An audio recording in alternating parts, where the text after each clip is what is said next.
आज के क्लास में हम लोग स्टडी करेंगे क्लास 10th सिलेबस से biology. How do organism reproduce.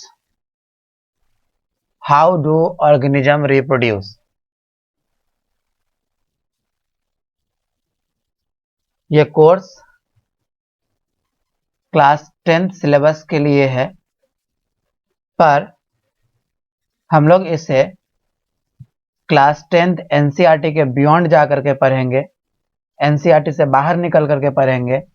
इसलिए हमने इस कोर्स का नाम दिया है नीट फाउंडेशन। अगर हम इसे फॉलो करते हैं, इस लेक्चर को फॉलो करते हैं और उसके बाद अगर हम एनसीईआरटी बुक को पढ़ते हैं तो हमें बेटर अंडरस्टैंडिंग फील होगा और हम अपने आप को इम्प्रूव्ड समझेंगे और इस तरह से हम लोग नीट सिलेबस का बहुत सारा पार्ट क्लास 10th में ही कवर कर पाएंगे। ओके, तो चलिए शुरू करते हैं इंट्रोडक्शन से कि आखिर इस चैप्टर में हमें पढ़ना क्या है। जैसा कि आप जानते हैं कि चैप्टर का नाम रखा गया है how do organism reproduce. How do organism reproduce. यहां इस चैप्टर में दो वर्ड लगाया गया है। चैप्टर के नाम में ही दो वर्ड को इंक्लूड किया गया है, ऑर्गेनिज्म और रिप्रोड्यूस को। तो हम रिप्रोडक्शन के बारे में स्टडी करेंगे और इसे हम डिफाइन करने की कोशिश करते हैं। Reproduction is the ability of living organism. ये रिप्रोडक्शन लिविंग ऑर्गेनिज्म की एबिलिटी है। रिप्रोडक्शन क्या है? सारे लिविंग ऑर्गेनिज्म की एबिलिटी है to produce new living organism similar to them.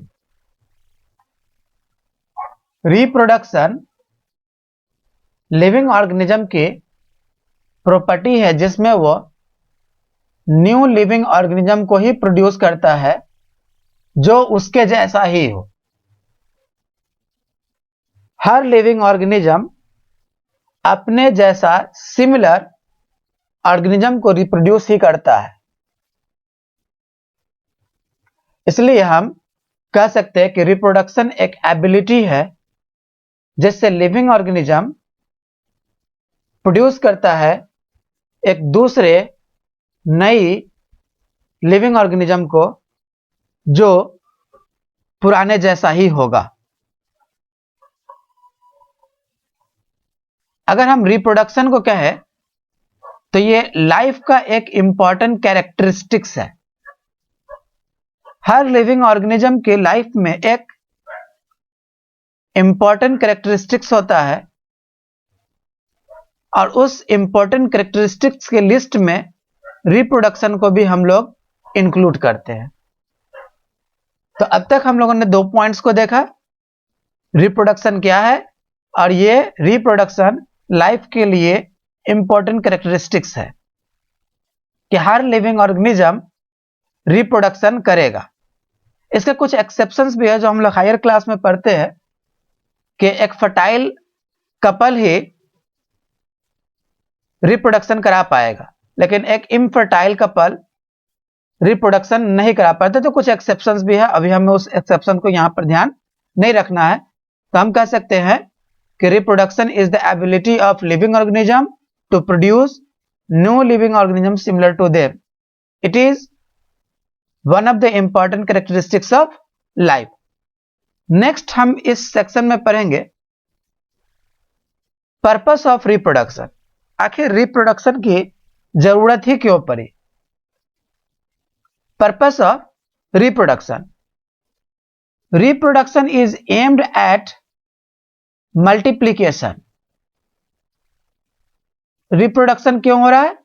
Multiplication के लिए and perpetuation, that means stability of the species. Reproduction का एक खास मकसद है, खास वजह है कि रिप्रोडक्शन से हम लोग मल्टीप्लिकेशन कर पाते हैं, रिप्रोडक्शन से मल्टीप्लिकेशन कर पाते हैं ऑर्गेनिज्म का, और साथ साथ परपिचुएशन, दैट मीन्स इस अर्थ पर हम लोग लिविंग ऑर्गेनिज्म की स्टेबिलिटी को मेंटेन रख पाते हैं। अगर रिप्रोडक्शन ना हो तो एक ऐसा समय आएगा जब अर्थ से सारे लिविंग ऑर्गेनिज्म खत्म हो जाएंगे, एक्सटिंक्ट हो जाएंगे। In other words, it provide group immortality by replacing the individual with new ones। Other word में हम लोग कह सकते हैं कि रिप्रोडक्शन के थ्रू हम लोग ओल्ड लिविंग ऑर्गेनिज्म से न्यू लिविंग ऑर्गेनिज्म की तरफ मूव कर पाते हैं। Animal reproduce in variety of ways which are categorize in 2 categories. Animal के अंदर रिप्रोडक्शन 2 टाइप से होता है, एक असेक्सुअल रिप्रोडक्शन और सेक्सुअल रिप्रोडक्शन। तो हम लोग कह सकते हैं कि रिप्रोडक्शन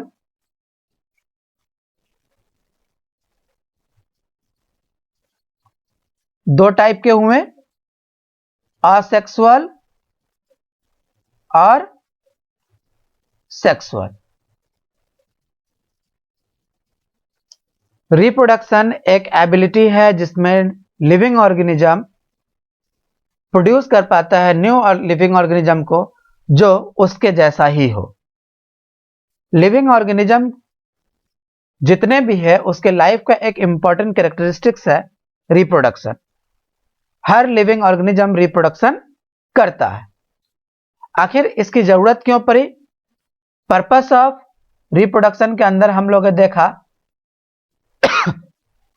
कि इससे एनिमल का मल्टीप्लिकेशन हो पाता है, इस अर्थ पर हम लोग स्पीसीज को मेंटेन रख पाते हैं, और साथ साथ रिप्रोडक्शन के 2 टाइप हो गए, असेक्सुअल रिप्रोडक्शन और सेक्सुअल रिप्रोडक्शन।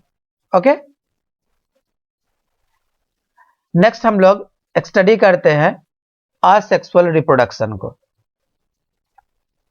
आखिर ये असेक्सुअल रिप्रोडक्शन क्या है? तो इसके लिए हमने सबसे पहले असेक्सुअल रिप्रोडक्शन का एक डेफिनेशन तैयार किया है। Production of offspring. ऑफस्प्रिंग का मीनिंग न्यू इंडिविजुअल हुआ।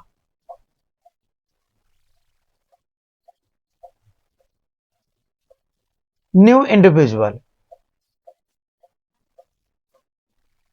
Production of offspring by single parent, यह ध्यान रखना है, single parent without the formation and fusion of gamete.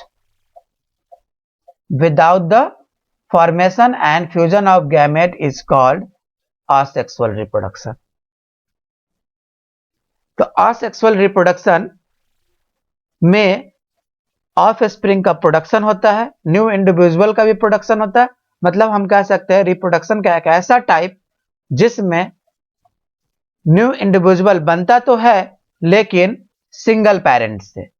इसमें मेल और फीमेल दोनों इन्वॉल्व नहीं होते हैं, ठीक है। और साथ साथ इसमें गैमेट का फॉर्मेशन भी नहीं होता है और गैमेट का फ्यूजन भी नहीं होता है। ये गैमेट क्या है? तो हम लोग सेक्स सेल को हम लोग गैमेट कहते हैं। सेक्स सेल को क्या कहते हैं? गैमेट। इसकी स्टडी भी हम आगे करेंगे। फिलहाल हम समझते हैं कि asexual reproduction is the reproduction in which new offspring is produced by single parent without the formation and fusion of gamete. It is more primitive. Asexual reproduction primitive type का होता है. Primitive means old. Primitive means old.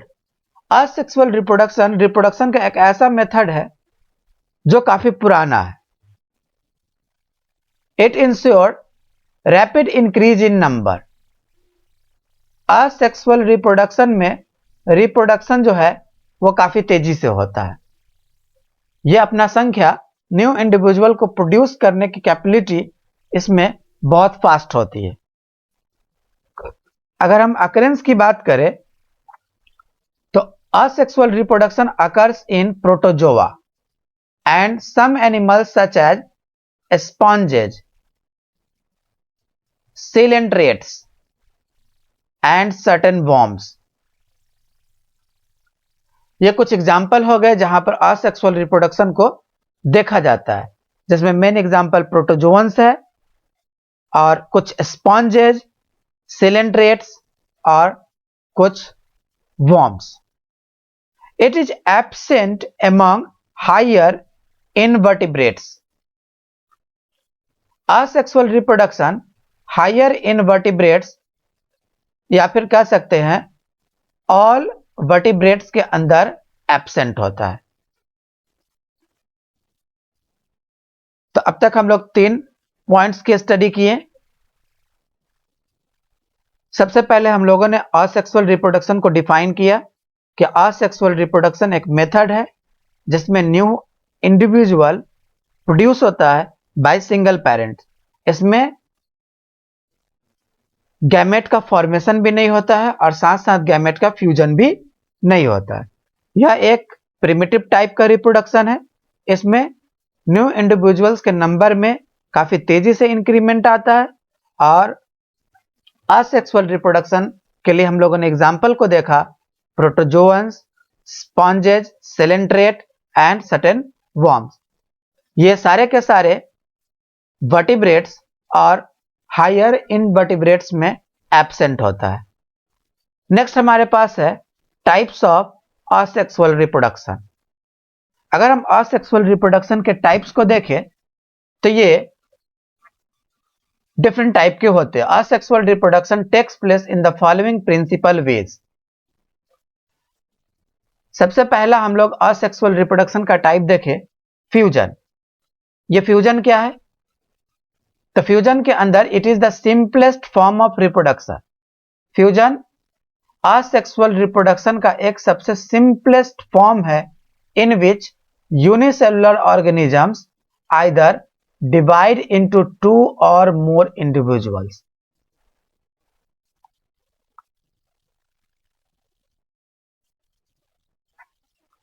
Fusion asexual reproduction का सबसे simplest form है जिसके अंदर unicellular organism या तो 2 पार्ट में डिवाइड कर जाता है या फिर 2 से ज्यादा पार्ट में डिवाइड होकर के और न्यू इंडिविजुअल्स को फॉर्म करता है। अगर ये 2 पार्ट में डिवाइड करता है तो हम इसे बाइनरी फ्यूजन कहते हैं, और अगर 2 से ज्यादा पार्ट में डिवाइड करता है तो हम इसे मल्टीपल फ्यूजन कहते हैं। ठीक है, तो फ्यूजन के लिए भी हम लोग 2 हिस्सा देख लिए, बाइनरी फ्यूजन और multiple fusion. Okay, binary fusion क्या है इसके लिए हम स्टडी करते हैं कि it is the type of reproduction in which nuclear division is followed by appearance of constriction in the cell membrane, in which gradually depends inward and divide the cytoplasm to form 2 parts, each with 1 nucleus. Finally, 2 daughter cells are formed. Example, amoeba and euglena.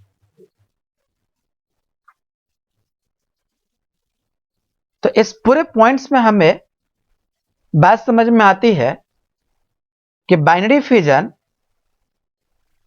भी reproduction का एक part है जिसके अंदर nuclear division होता है। जिसके अंदर क्या होता है? न्यूक्लियर डिवीजन होता है। और साथ साथ इसके अंदर हम लोग देखते हैं कि सेल मेम्ब्रेन का कंस्ट्रिक्शन होता है। सेल मेम्ब्रेन पहले सिकुड़ता है और ग्रेजुअली डिपेंड्स इनवर्ड, ये अंदर की तरफ होता है और उसके बाद साइटोप्लाज्म का भी डिवाइड हो जाता है। सेल के अंदर न्यूक्लियस होता है। सपोज कीजिए कि ये एक सेल है, सेल के अंदर ये न्यूक्लियस है और न्यूक्लियस के अंदर ये सारा पार्ट इसका साइटोप्लाज्म है। तो असेक्सुअल रिप्रोडक्शन के फ्यूजन पार्ट में जिसमें हम लोग पढ़ रहे हैं बाइनरी फिजन। बाइनरी फिजन में साइटोप्लाज्म का भी डिवाइड होता है और साथ साथ न्यूक्लियर डिवीजन भी देखने को मिलता है। तो हम कह रहे हैं कि ये हमारे पास साइटोप्लाज्म है और ये हमारे पास न्यूक्लियस है। तो बाइनरी फिजन के अंदर में साइटोप्लाज्म का भी डिवीजन होता है और न्यूक्लियस का भी डिवीजन होता है। और बाइनरी फिजन के लिए हम लोगों ने एग्जाम्पल को देखा अमीबा और यूग्लिना। ओके,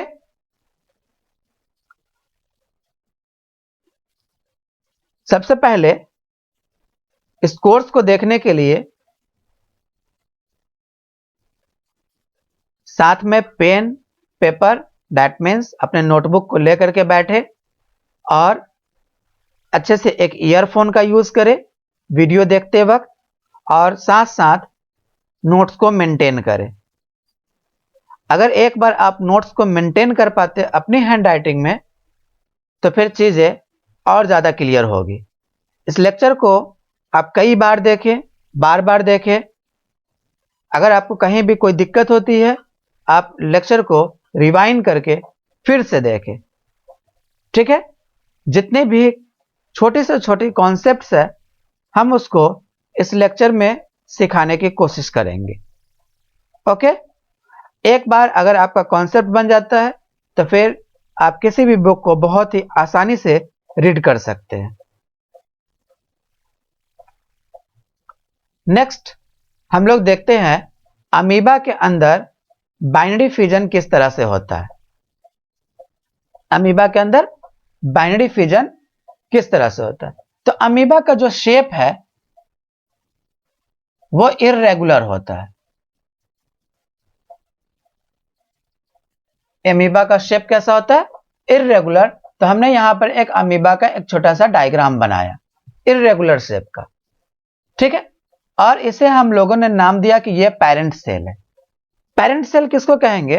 तो पेरेंट सेल वो सेल है जिससे हम लोगों को न्यूक्लियर डिवीजन या सेल डिवीजन करके एक नया सेल का या नया इंडिविजुअल्स का हम लोग को फॉर्म करना है। तो इसलिए हम लोगों ने इस सेल का नाम दिया, इस अमीबा को नाम दिया पेरेंट सेल।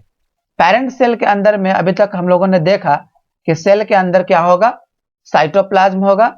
ये अंदर सेंटर पर, ये अंदर जो सेंटर है इसमें एक न्यूक्लियस रहता है और इससे हम लोग फुल्ली ग्रोन अमीबा नाम दिए कि अमीबा जो है कैपेबल है रिप्रोडक्शन करने के लिए। तो सबसे पहले इसके अंदर में न्यूक्लियस जो है वो स्ट्रेच कर जाता है। जैसे ये न्यूक्लियस है, ये न्यूक्लियस इस तरह से स्ट्रेच कर जाता है। इसे हम लोग कहते हैं न्यूक्लियस इलोंगेट्स। न्यूक्लियस के अंदर में क्या हुआ? इलोंगेशन आ गया, लेंथन्स आ गया, न्यूक्लियस स्ट्रेच हो गया। जैसे ही न्यूक्लियस स्ट्रेच करता है उसके अंदर डिवीजन हो जाता है। तो अब हमने देखा कि पेरेंट सेल के अंदर सबसे पहले न्यूक्लियर इलोंगेशन हुआ, न्यूक्लियर लेंथेंस हुआ।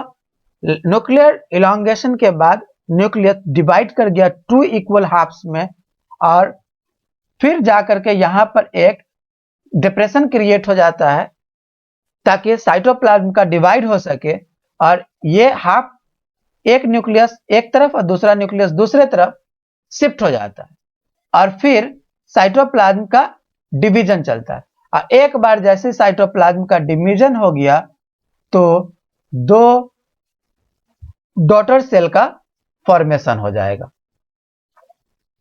तो अब हम लोगों ने देखा कि पेरेंट सेल के अंदर सबसे पहले न्यूक्लियर इलोंगेशन हुआ, फिर न्यूक्लियस का डिवीजन हुआ, फिर साइटोप्लाज्म का डिवीजन हुआ और फाइनली हमें 2 डॉटर सेल मिल गया। तो इस तरह से हम लोग इसको कह सकते हैं डायग्रामेटिक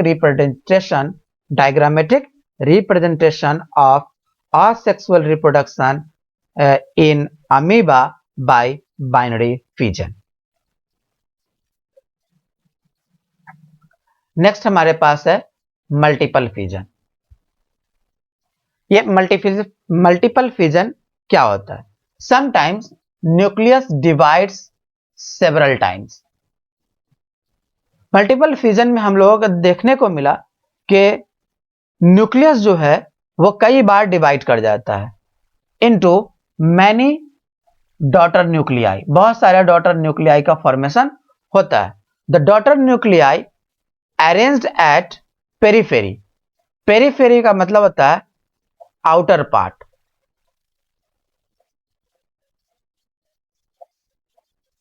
डॉटर न्यूक्लियाई जो होता है वो पेरीफेरी पर अरेंज हो जाता है ऑफ द पेरेंट सेल। जैसे ये हमारे पास एक सेल रहा, सेल के अंदर साइटोप्लाज्म है, साइटोप्लाज्म के अंदर न्यूक्लियस है, ये न्यूक्लियस कई सारे न्यूक्लियस में डिवाइड कर जाता है और ये सारे न्यूक्लियस कहां जाकर के अरेंज हो जाएंगे, पेरीफेरी पर, ठीक है। एंड बिट ऑफ साइटोप्लाज्म, और फिर क्या होता है, साइटोप्लाज्म कहीं से ब्रेक कर जाता है। Each daughter nuclei is present, nucleus develops an outer membrane, ये न्यूक्लियस जो है ये आउटर मेम्ब्रेन को फॉर्म कर लेता है, आउटर मेम्ब्रेन जैसा दिखने लगता है। Finally multiplicated body divides into many daughter cell. Example plasmodium, ये एग्जाम्पल हमें याद रखना है, प्लाज्मोडियम। तो मल्टीपल फ्यूजन के अंदर हम लोगों ने देखा कि न्यूक्लियस कई बार डिवाइड होता है और साथ साथ बहुत सारे डॉटर न्यूक्लियाई का फॉर्मेशन करता है। ये daughter nuclei periphery of parent cell पर अरेंज हो जाएंगे, पेरेंट सेल के पेरीफेरी पर अरेंज हो जाएंगे और साथ साथ साइटोप्लाज्म का भी डिवीजन होगा। और इस तरह से हम लोगों ने देखा कि एक न्यूक्लियस डेवलपमेंट हो जाता है, डेवलप्स हो जाता है बहुत सारे न्यूक्लियस आउटर मेम्ब्रेन पर, और फिर मल्टीप्लिकेशन स्टार्ट हो जाता है, बहुत सारे डॉटर सेल का फॉर्मेशन होता है। तो चलिए हम लोग इसे देखते हैं डायग्रामेटिक रिप्रेजेंटेशन पर कि reproduction by multiple fission, multiple fission से रिप्रोडक्शन किस तरह होता है।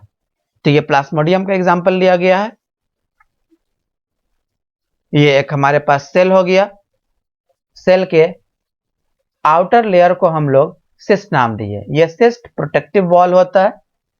प्लाज्मोडियम के आउटर लेयर को हम लोग नाम क्या दिए, सिस्ट। ये अंदर का जो वॉल है इसको हम लोगों ने नाम दिया सेल। सेल के अंदर क्या होता है, साइटोप्लाज्म, और साइटोप्लाज्म के अंदर ये डेंस पार्ट जो है, ये डेंस पार्ट ये क्या हो गया, न्यूक्लियस हो गया। ये न्यूक्लियस बहुत सारे डॉटर सेल में डिवाइड कर जाता है। Many daughter cells produced by multiple fusion. जैसे ही इस न्यूक्लियस के अंदर मल्टीपल फ्यूजन हुआ, बहुत सारे न्यूक्लियस का डेवलपमेंट हो गया और ये न्यूक्लियस जो है वो पेरीफेरी पर अरेंज हो जाता है और साथ साथ ये सेल वॉल जो है ये ब्रेक करता है। सिस्ट क्या हो गया, ब्रेक किया, और ये सारे डॉटर सेल, डॉटर न्यूक्लियाई बाहर निकल गए और इस तरह से बहुत सारे सेल का फॉर्मेशन हो जाता है। तो हम लोगों ने देखा कि अगर फिजन से दो सेल बनता है, दो डॉटर सेल बनता है तो उसे बाइनरी फिजन कहते हैं, और फिजन के थ्रू अगर बहुत सारे सेल बनते हैं तो हम उसे मल्टीपल फिजन नाम देते हैं। नेक्स्ट हमारे पास है बडिंग। नेक्स्ट हमारे पास क्या है, बडिंग। बडिंग के अंदर formation of daughter individuals from small projection, new organism का डेवलपमेंट होता है from small projection which is called as bud, arising on the parent body is called as budding.